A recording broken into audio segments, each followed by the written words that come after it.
Trojan Sports Now. Hello and welcome to Trojan Sports Now. I'm Danielle Percival. And I'm Jonathan Sellers. Stick around as we bring you the latest news and scores from Troy Sports. Up until Saturday, the Trojan football team had yet to win a game at Veterans Memorial Stadium in 2012, and a loss on Saturday would have meant a losing home record for the Trojans, something that has never happened under head coach Larry Blakeney. But as Taylor Burke shows us, some late-game heroics kept that from happening. After a sluggish start to the game, which saw FIU hold a 16-point lead with 8 minutes to go in the third quarter, the Trojans rallied to score 17 unanswered points in a comeback and defeat FIU by a single point, 38-37. Well, we just never got down on each other, so, I mean, the team had confidence in me, and I had confidence in them, so it was just go out there and make plays, do what we was supposed to do. We knew today that it was going to be the same thing. You know, they were going to come in and play us hard, and it feels good to get a tight win finally. It feel good. Feel like we could turn this season around just off of this one win right here. The goalpost in today's game was the difference between one team losing and one team picking up a much-needed victory. Following a 62-yard FIU defensive touchdown, the Golden Panthers would miss the extra point. But no big deal, right? FIU still held a 16-point lead, but the missed extra point would end up costing FIU the victory. After scoring 2 touchdowns late, Troy was now down by 2 points with 2 minutes to go in the fourth quarter. It was Trojan football at their own 41-yard line. Led by quarterback Deion Anthony, the Trojans marched down to the FIU 25-yard line. Kicker Will Scott came in with 11 seconds left in the game to kick through the game-winning 42-yard field goal just over the crossbar to cap off the Trojan comeback. The kick was not textbook, but it was into the wind, a pretty good wind, and he hit it solidly. Kendall's been doing a great job snapping for me all year. I had all the confidence in him in the world, and Jock has the best hands on the team, I think. You know, I always have faith in him, and I just knew I had to get it off. I had to give it a chance, and it wasn't a pretty kick, but luckily it went through. Man, I was squeezing pretty hard. I love the guy, man. He just came in the clutch when we needed him. I almost didn't want to let go, honestly. Couldn't believe it. Taylor Burke, Trojan Sports Now. Well, Saturday was a day of many firsts for the Trojan football team. It was the first home win this season for Troy, the first time they'd beat FIU in 3 years, and also quarterback Corey Robinson's first missed start since his freshman season. But with Robinson out, that just meant the next man had to step up. Saturday's excitement could all be summed up in Barry McKnight's call of kicker Will Scott's field goal with 11 seconds left on the clock. Deep breath by Scott. Snap, kick, it's away, and it is good! It's good! So maybe I just wanted to relive the excitement again, but there were other factors Saturday that led to the game-winning kick. We got our starting quarterback out. Deion Anthony does a really great job. Not perfect, but did a great job, doing the things he does. For quarterback Deion Anthony, Saturday was his first collegiate start, though you wouldn't know it by the numbers. Anthony passed for 245 yards and 3 touchdowns, while also leading the Trojans in rushing with 115 yards on the ground and 2 scores. He's a great athlete. He's a better athlete than most of us out there. So, I mean, it ain't hard to play with him. We just got to let him know we believe in him. He's going to get the job done. Deion played great, man. We had all the confidence in the world in him. We got a lot of chemistry in his offense. Everybody had faith he's going to come in and get the job done, and he did.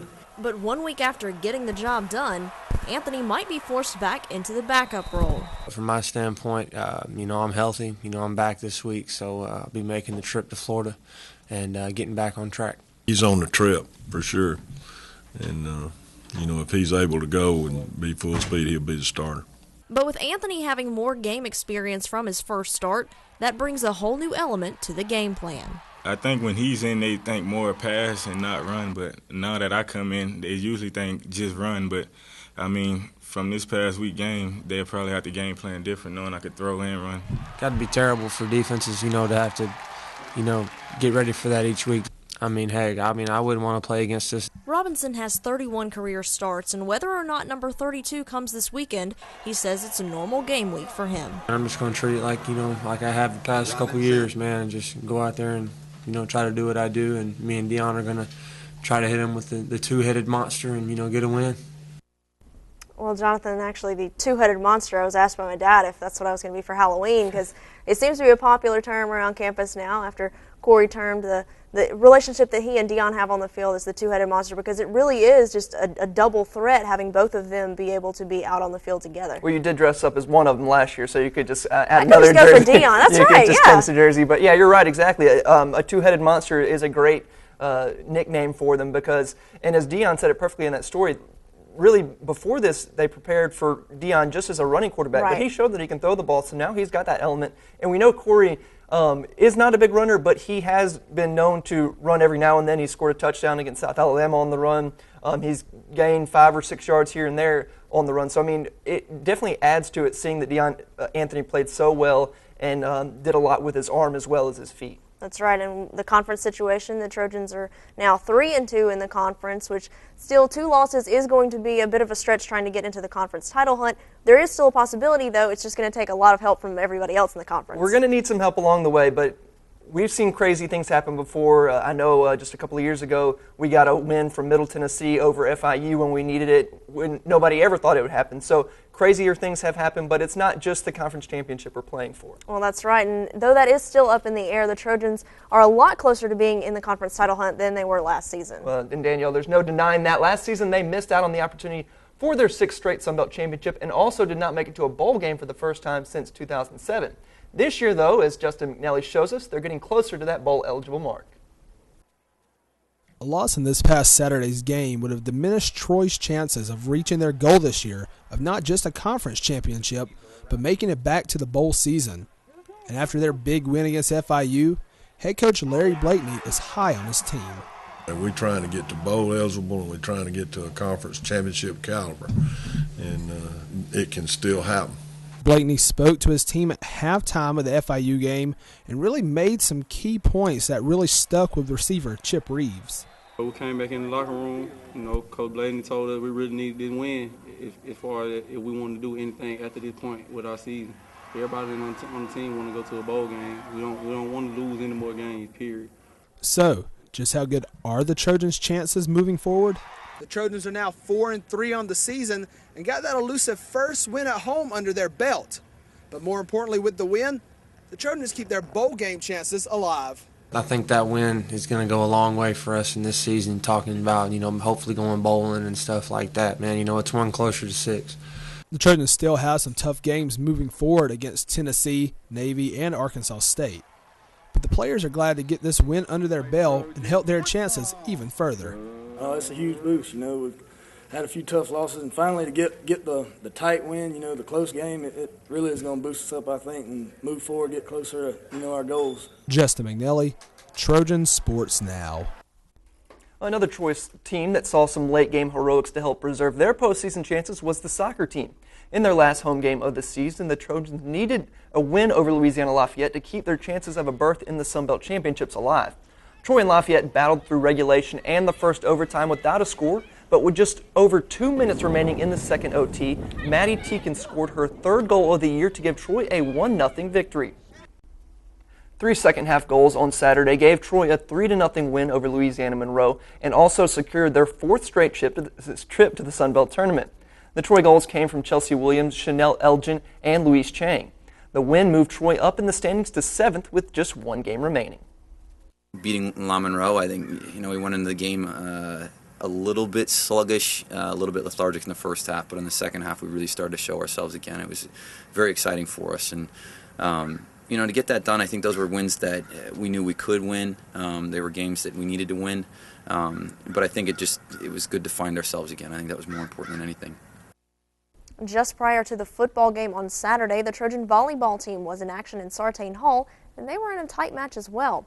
The team dropped a 4-set match to Louisiana Lafayette 3-1 with scores of 25-22, 21-25, 25-23, and 26-24. Troy was led by Blair Winston, who posted 16 kills. Alexandra Alexander posted a double-double with 42 assists and a career-high 24 digs. Courtney Cohen was also in double figures with 17 digs, while Allie Daldo had 12 digs. Despite the loss, Troy still sits 2nd overall in the Sun Belt and 2nd in the Sun Belt East Division. Head coach Sonny Kirkpatrick on his team's performance. The disappointing thing is we still had chances to win the match 3-1. We had chances to win set 3 and 4. and let them slip away. So while we're still in second place and we're still in pretty good standing, we've made things a lot more difficult on us than what they really needed to be. And we really got to buckle down for our match down at South on Saturday. But before that match, the Trojans hit the road on Tuesday for some midweek non-conference action against Florida A&M and won for the second time this season against the Rattlers. The team recorded their 17th win of the season, the most wins they've had since the 2002 season when they finished 20-11. But it took 5 sets to defeat Florida A&M. Alicia Dukes led Troy with 19 kills, while Alexandra Alexander posted 50 assists for the Trojans to go along with 15 digs for a double-double. But Alexander wasn't the only Trojan with a double-double. Dukes also had one and barely missed out on the first triple-double of the season for the Trojans with a match-high 9 blocks. Well, it may be football season, it may feel like football season, but nothing wrong with a little early baseball action on a beautiful fall Sunday. That's what Troy did as they played host to their annual matchup with the Ontario Blue Jays. And if Sunday's fall exhibition is any indication, the spring looks promising, and Trey Santos is a name you'll want to keep an eye on come next season. Santos drove in 7 runs in 5 at-bats, including a triple and a homer. Will Starling began the exhibition game on the mound and tossed 3 perfect innings and struck out 3 batters. Tyler Vaughn, Chase Mathis, and Ali Knowles all had 2 hits and a homer in the game. The Trojans begin their season February 15th against Florida A&M. After starting the final round of play in 5th place, the Trojan men's golf team was not able to gain any more ground on the leaders and ended up dropping a spot to 6th. The Trojans shot a 3-day total of 910, which put them 50 shots behind the eventual winners from Kennesaw State.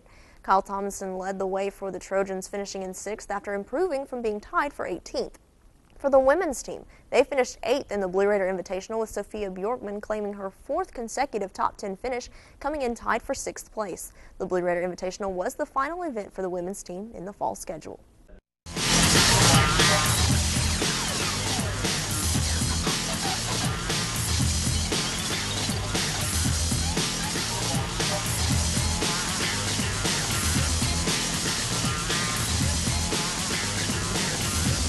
Trojan Sports Now.